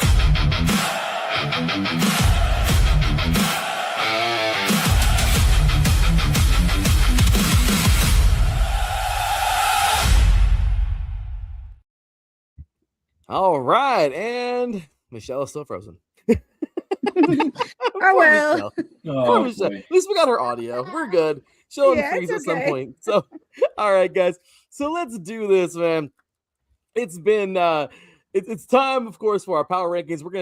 We'll go into detail, but not as much. Obviously, we'll try to do our best to kind of run through it. But all right, guys. So power rankings. I'm gonna read mine off first. Freddie B's got his own, but let's do this, man. Power rankings following week 15 going into week 16. So here we go. I'm going to go from bottom to top. Number 8. I know this could be any team, but as of right now, I hate to say this. And I am sorry, Bull and Crown Society. I'm sorry, everybody, but I got to go with Visalia at the bottom. 36-51 overall, 8-13 in the second half. Look, Visalia takes the 8th spot, but the Rawhide did show some fight. They hit 5 home runs in one game and followed it with a 2-1 pitching victory. Overall, man, the challenge is creating more consistency after allowing San Jose to score 51 runs during the series. I'm sorry. We got to put them there. Number 7, Inland Empire 6-Sixers, 38-49 overall. They're 10-11 in the second half. The 6-Sixers show tremendous offensive potential, nearly erased a 16-run deficit, won games 1-4 and receive outstanding production from Ricardo Kova. Of course, you heard from earlier from Freddie and Aiden Turek and DeVry Ventura. But the biggest concern is finishing close games and avoiding costly defensive mistakes. Number 6, I got to go with the Stockton Ports, 38-49 overall. They're 11-10 in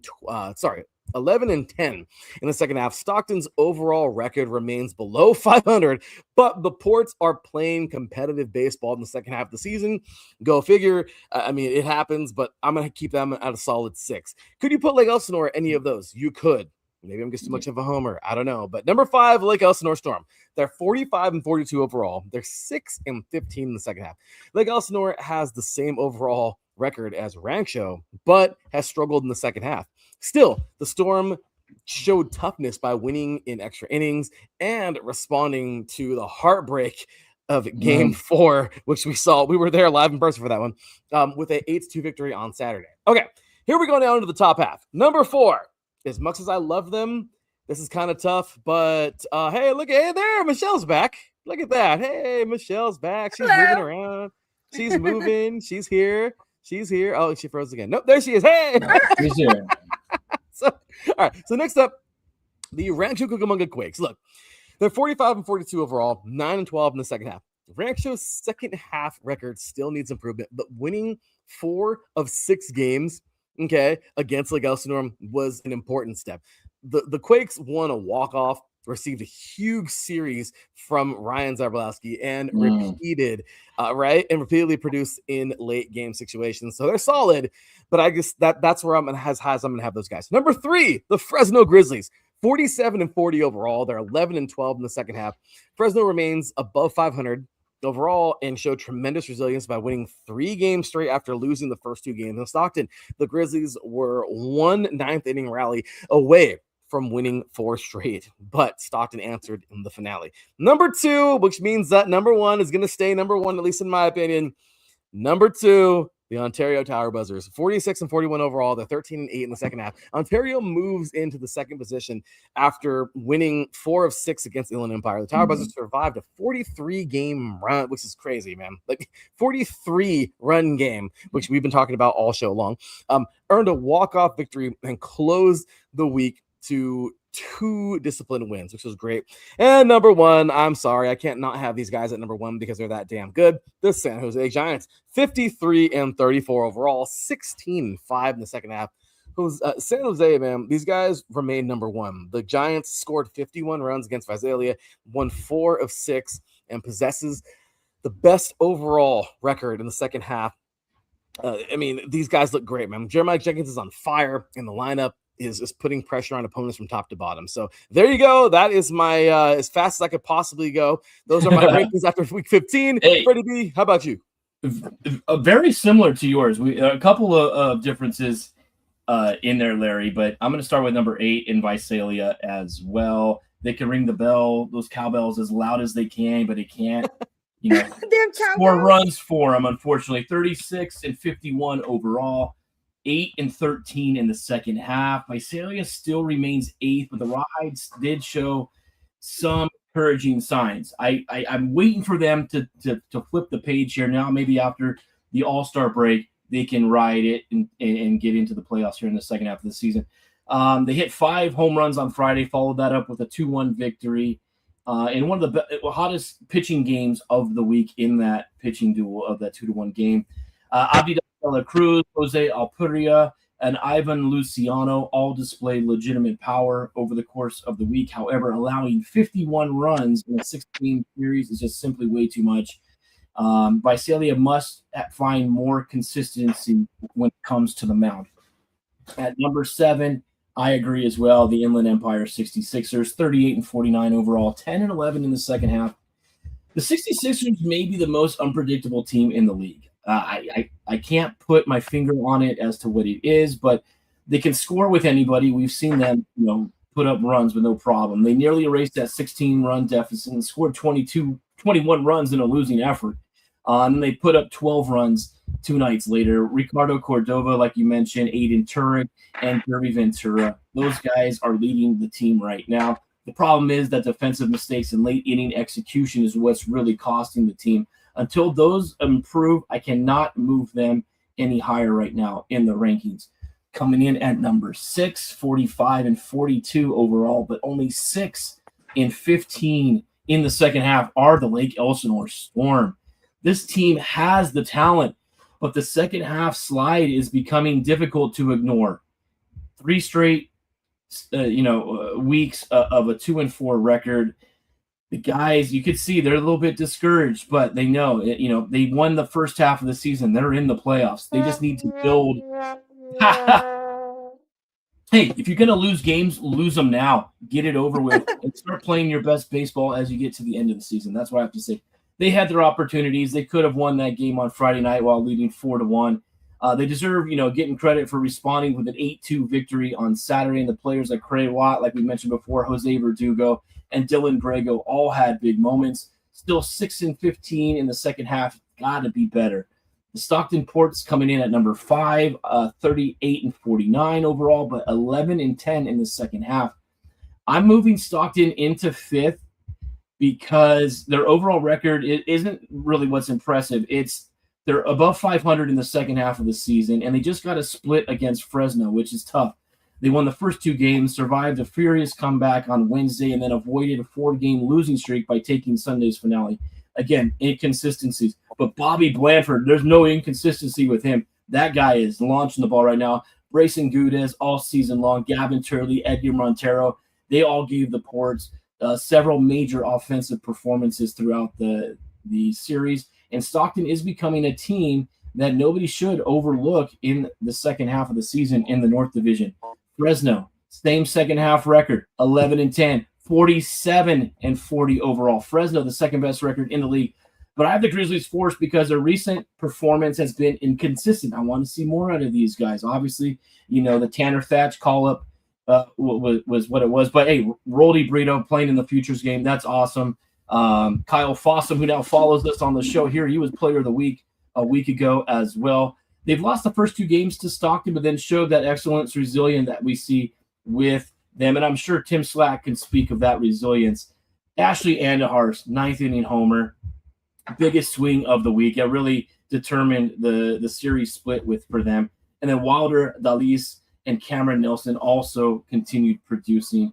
Fresno's one of the team's most talented clubs. I want to see them getting a little bit more consistency. That's the thing here. As we start approaching the end of the second half, starting to get into the playoff push, got to have consistency. Consistency is what I'm seeing right now out of the Rancho Cucamonga Quakes. 45 and 42 overall, 9 and 12 though in the second half. I do have Rancho at number 3. Their second half record still below 500, but this team is building some momentum. Michelle, you see it on a nightly basis. The winning 4 of 6. That's a good start against the Quakes, their South Division opponent. Zylan Dabrowski with the walk-off. Then he hits a couple of homers. He's coming through in these late game situations. You mentioned, Davalilo didn't have the greatest series, but he is there. His bat is steady in that lineup. And then Rancho's received contributions all season long from John Wimmer, like we also mentioned, Kevin Castillo, Marlon Quintero, and the bullpen that has protected a lot of these close games. The Quakes will enter Week 16 with more momentum going forward in their series. Number 2, the Ontario Tower Buzzers. Man, they're playing great baseball right now. 46-41 overall, but more importantly, 13 and 8 in the second half, leading the Southern Division. They remain my number 2 team after winning 4 of 6 from Enlund over the week. It wasn't always pretty, obviously blowing a 16-0 lead, but they didn't lose the game. I mean, they know how to survive in those chaotic moments. They still won that 2-21 shootout. They earned a walk-off victory and finished the series by taking those final 2 games convincingly. And then Easton Shelton, I mean, what can you say about that guy? Chen Seng Ko, he has been hitting the ball great as well. Joandri Vargas and Mauro Shendrick Martinez, we talk about them on a regular basis. Producing Ontario is extremely dangerous. But number 1, I'm going to agree with you as well, Larry. San Jose, 53 and 34 overall, 16 and 5 in the second half. I mean, 10-game winning streak snapped, but they won the series finale over on Sunday. 51 runs scored over the 6 games. I was going to ask last week, are we going to see another 50-run week performance? And we got it out of San Jose. Jeremiah Jenkins, obviously, an unbelievable, one of the best weeks we've seen all season long in California League action. But it's just not one player in this lineup. I mean, the Giants received production from Lorenzo Mayola. I mean, another good week for him. Isaiah Barquette, Oliver Tejada, Angel Guzman, amongst others. I mean, this team is really rolling right now. Until somebody knocks them off, San Jose is the clear favorite right now in California League. Yeah.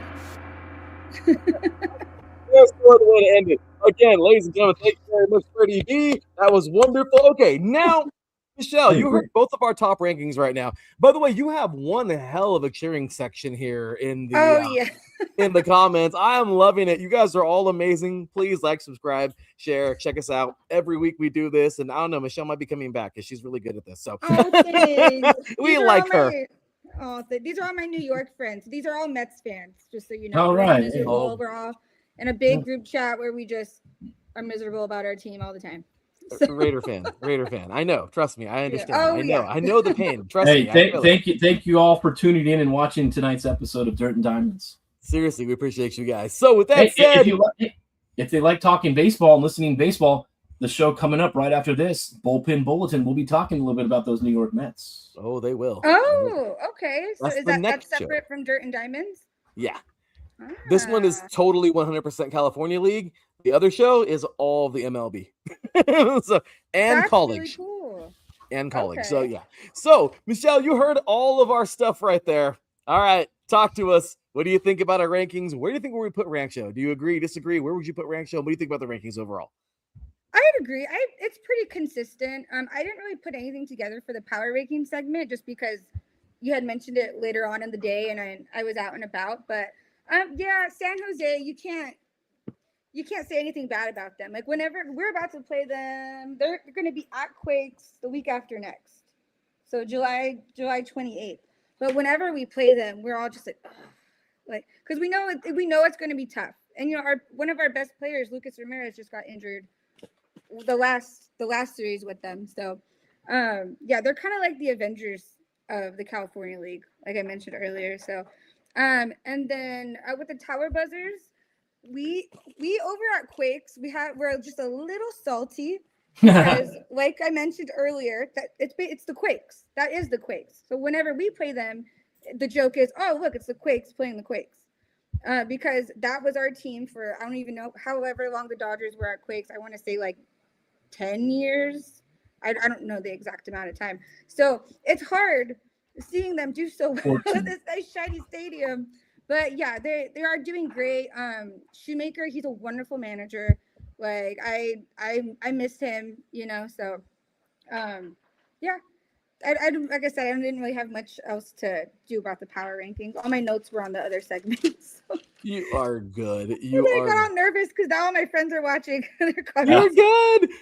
We just want to say Michelle's the best, and everybody in the chat, we appreciate you guys for even tuning in for a little bit. You guys are amazing. We appreciate you all. And all right, Michelle, well, with that said, we got the long, gigantic rankings out of the way. Let's get on into the Week 16 preview. And this one, we're going to have some fun because you're going to help us preview that Quakes series coming on up. So Freddie B, final segment. Let's do this, man. This is the next week preview.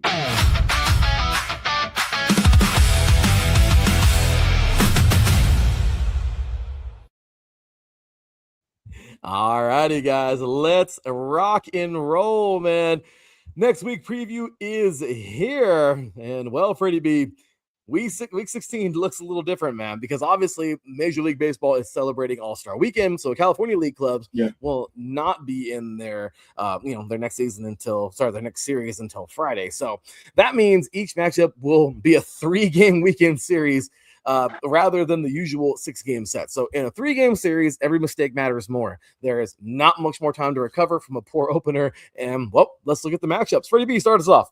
Let's start off, first of all, San Jose at Stockton. This is going to be a really good series. San Jose enters at 53-34 overall, 16-5 in the second half. And Stockton playing pretty good right now, 38-49, but 1 game over 500 at 11-10 in the second half. This is a fascinating matchup because Stockton just earned the split against Fresno and has shown that it can hang with those stronger opponents. The problem is San Jose arrives with the hottest lineup now to go with, I think, the best pitching in the league as well. But Jeremiah Jenkins, Lorenzo Mayola, Isaiah Barquette, those guys are the focus right now, and the rest of the Giants' offense will challenge Stockton immediately. Definitely, man. We got Fresno Grizzlies at Visalia Rawhide, man. Fresno enters at 47-40 and 11-10 in the second half. Visalia 36-51 and then 8-13 in the second half. So, oh my gosh, man. The Rawhide showed legitimate power against San Jose, especially during their 5-homer victory, right? But Fresno has a deeper overall record and received strong contributions from, obviously, Wilder Dalis. We have Cameron Nelson, good old Ashley Unjar, man, and several others last week. So Visalia will need to limit Fresno's early offense and find the pitching that helped produce Saturday's 2-1 victory. Yeah, Elsinore at Ontario, another interdivisional game here in the South Division.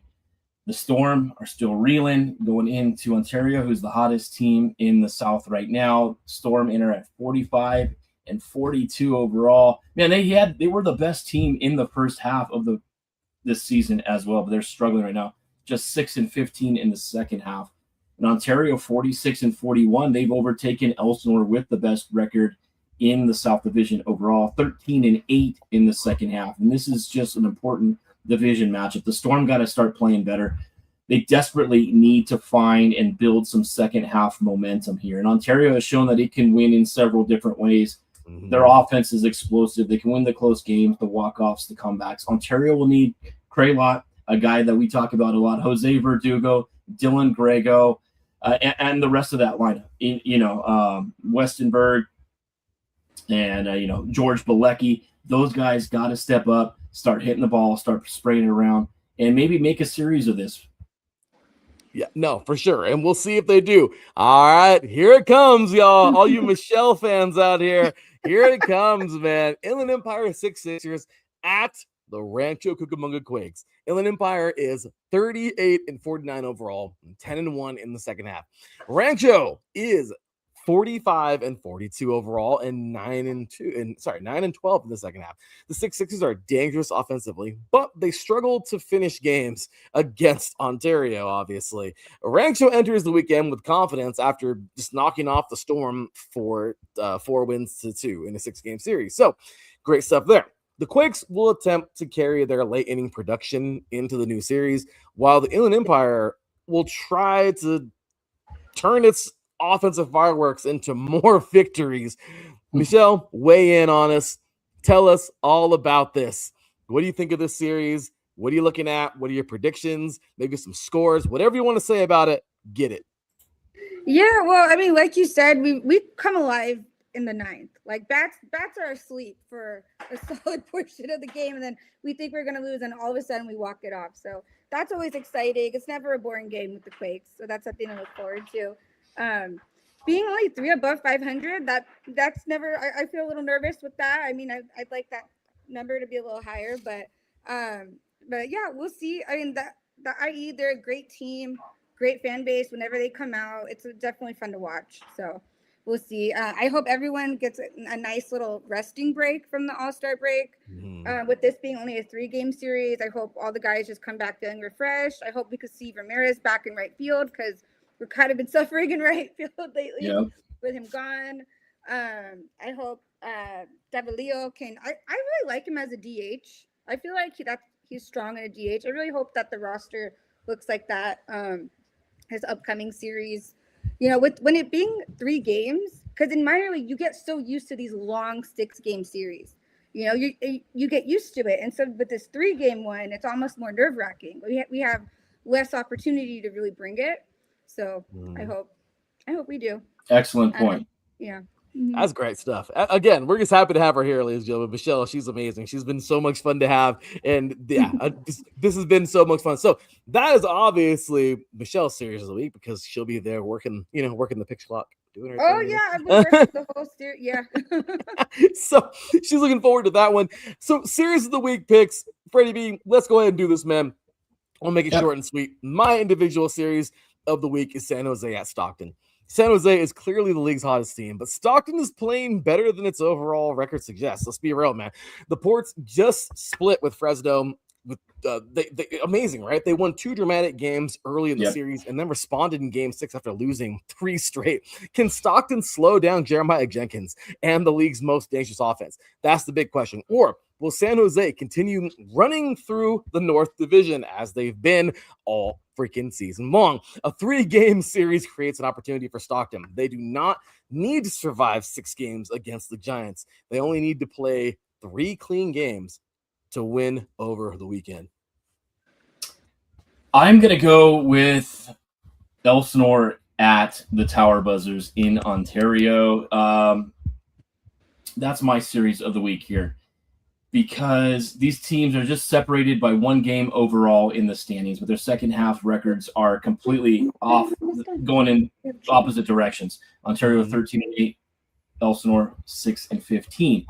That's what makes this series extremely important for the Storm. Now, I expect Cruz Schoolcraft to be pitching in this series. He's just coming off his best performance of the season in the game we went to against Rancho. If I want to see how he does against those extremely hot Ontario bats, that's going to be a great matchup.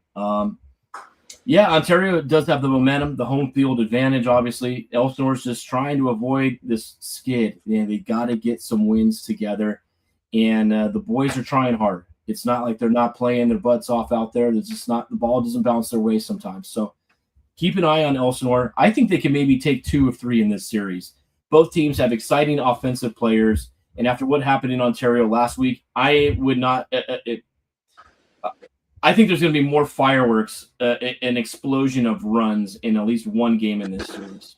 I can definitely see that. So, Michelle, really quick, again, we know you'd be focused on the 6 Sixers at the Quakes. One last question. What makes that series for you? Like, why should, if if everybody, even okay, let's talk to the New Yorkers out there, the ones that are out there. If let's just say, they got to pick one series to watch all 3 games this weekend. Let's just hypothetically throw it out there. Sell it. Why is this the series that everybody should watch over the other 3? Oh, yeah, over the other 3. Sorry. I mean, speaking as a Mets fan, I mean, I always go for the underdog. It's why I go Mets and not Yankees. My husband's a Yankee fan, and that's, you can imagine how that is. And the Quakes and the IE, they're both kind of, they're great teams and everything, but they're not always winning all these games. They have great games where they really bring it, but ultimately, they don't always take home the win. So I really like watching them play. I think it's a good matchup. Also, everyone that goes along with this team, for instance, like the broadcaster, he's been there, I think, 20 years.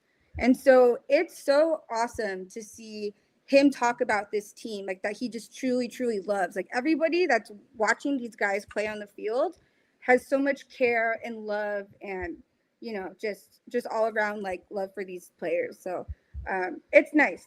And also too, because they are so close to us, for the longest time, they were the closest stadium. Now we do have the Tower Buzzers, but there was always kind of like a nice friendly competition-ness there. So it's always nice. It's a good crowd. They're the Mariners now. That was a recent change. Yep. Yeah. They were the Angels last season and for many seasons prior. So that's been cool, seeing a lot of Mariners gear in the stands and whatnot. And the other day I got really excited because my son's a big Mariners fan, and he really likes their pitchers. His pitcher, the name is Andres Munoz. He's the one that has the cat. I don't know if you've seen it go viral on the internet. But they have a pitcher named Andres Munoz, and he looks just like the Major League one. And I start freaking out, and I was like, no one told me we had a rehab assignment today, and I'm all trying to zoom in and take pictures and work the clock, and then the scorekeeper was like, "Oh no, it's a different one. It's a different Andres Munoz. It's not him." Oh, so, that's awesome. Yeah, that's awesome. Yeah. So, it's always a fun series with the IE, and we always have a packed house when they come. Yeah, jersey giveaway, right? Jersey giveaway. I'm not sure. Jersey giveaway on Friday, fireworks on Saturday. It's a reason to be at the ballpark at Morongo Field this weekend. Yeah, it's great. The fireworks are always nice, and then Sunday, I don't know if you guys have littles, but kids always run the bases after the game, so that's really fun. So they really try to do a lot to keep the fans engaged, and yeah. Oh, this is going to be fun. Michelle, thank you so much for joining us. We appreciate you sharing your time and telling us all about your role with the Quakes and giving us plenty of perspective tonight. And you're always welcome to join us here at Dirt and Diamonds. That was so much fun. I appreciate you having me on. This is cool. Absolutely. Thank you so much, Michelle. It was great meeting you, getting to push the pitch clock button control as well. Thank you for everything. And we're going to be in that booth again in no time. That's for sure. And thank you for everybody else who joined in and chimed in on this awesome episode 10 here of Dirt and Diamonds on IE Sports Radio, your direct feed for all that is sports. Let's do this. So, Michelle, we appreciate you. Thank you so much. You can make your exit now. I know, poor thing, you've been stuck with us, but we appreciate you. And thank you. And we look to have you back very soon. All right. Yeah. Thanks, Michelle. Hey, bye. Bye, bud. Bye. Oh, that was awesome. All right, ladies and gentlemen, that, of course, was Michelle. She was incredible, man. I know. I don't care if it's a fake hand clap. We're going to do it anyway. I mean, that's a lot of guts right there to come on a live broadcast show and talk. And she's very knowledgeable about baseball, especially her Rancho Cucamonga Quakes. So that was a great perspective, having somebody else, at a different, facet of the organization coming in and joining us. That's without a doubt, man. I look forward to being there again. Make sure to follow us at Dirt and Diamonds all over the place. YouTube at IE Sports Radio, Dirt and Diamonds, at Dirt and Diamonds IE on Instagram, and Dirt and Diamonds with the letter N in the middle, IE on X. And there you go. Freddie B, any last thoughts for around here tonight, man? You know what? Major League Baseball may be celebrating the All-Star Week, but the California League will be back on Friday with some great matchups in store. Let's do it, man. 24 games gave us Week 15 mayhem. Now, Week 16 gives everybody a 3-game split. For our special guest, Michelle, and, of course, the man here with the plan, my boy, Mr. Freddie B. I'm Larry B. This has been Dirt and Diamonds right here on IE Sports Radio. Your direct feed for all that is sports. Keep that dirt flying, and we'll see you next pitch. Peace.